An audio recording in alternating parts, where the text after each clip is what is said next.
Hi, welcome to the Creative Mindset, where you can take a couple of minutes to cultivate a mindset that sets you up for success, prosperity, and joy, doing the creative thing that you were born to do. And today, you guys, I want to get really real. I want to get kind of vulnerable and talk to you about anxiety. It's so amazing how many people really experience anxiety from one degree to another. Maybe it's like occasional appropriate anxiety, but more often than not, there's a lot of people out there who are identifying with some form of an anxiety disorder or another, and I used to be one of them. I used to have panic attacks that were so severe that I would lose sight driving down the highway, right? And for years and years and years, I would be going to therapy, asking what's going on, like really what's going on. And what's so scary is that not a lot is known about anxiety and about anxiety attacks. What I do know is that ever since I started studying neurolinguistic programming and a couple of other things, I have come to believe that anxiety is really our reptile brain's idea of how to keep us surviving, because honestly, our brains are not designed to keep us happy. They're here to keep us alive. So there's something that might just be kicking in saying fight, flight, whatever it is, and in today's context, in today's world, it just doesn't really function well and the execution is really inconvenient.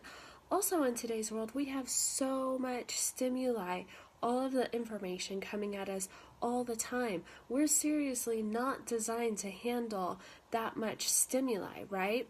So I've done a lot of work in the last few years, and I'm happy to say I haven't had a panic attack in a really, really long time. And for the most part, what I'm able to do is not really give in to anxiety or fear or anything like that. There are times when it is appropriate, for sure, and those are times when I don't really worry about it. But I was thinking about it this morning because in the last week I've been experiencing some of the old symptoms from years past, and I was like, man, people experience this every day. I forgot how crippling it is.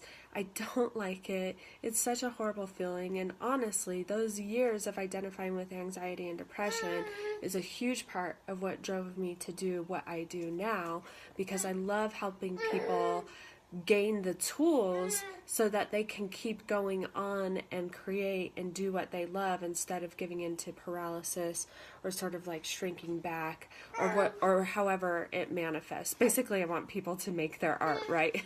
And I think anxiety and depression can be foes to that. So what I wanted to talk to you guys about was, even with all of my tools, even with all of my training, I still experience anxiety every once in a while. So what do I do, right? What do I do?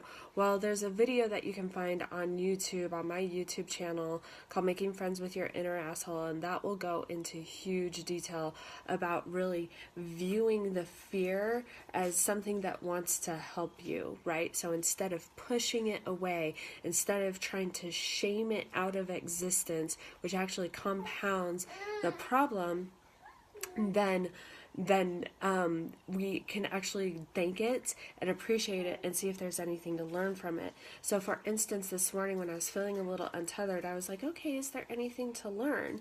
And I wasn't getting a message immediately, so I went and I made sure that the baby was taken care of and the dog was outside, and then I sat down and I journaled.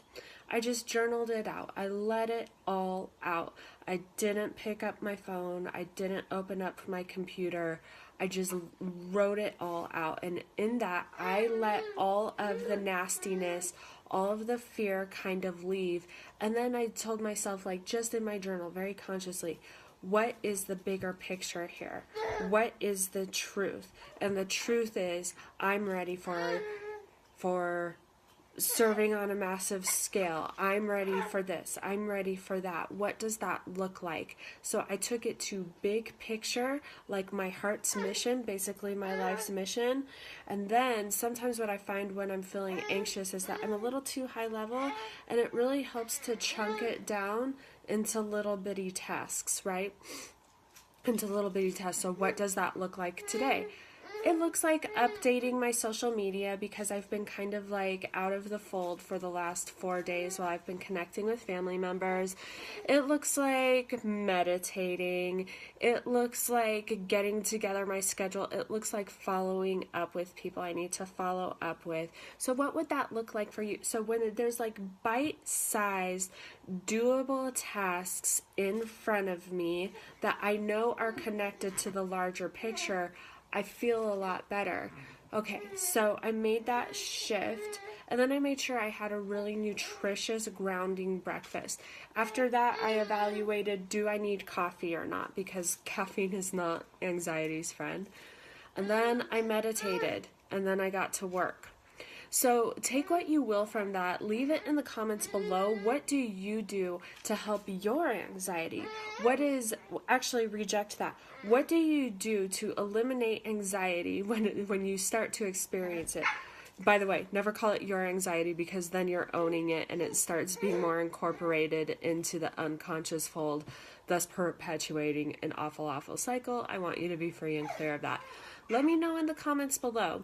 As always, thank you so much for spending time with me. It's amazing. I love you. Thank you for spending your time with me. This has been the Creative Mindset, where I talk to you about the amazing things, amazing powers of your mind, so you can start creating a beautiful life full of prosperity and joy, doing what it is that you were born to do. Have an amazing, magical day. Bye-bye.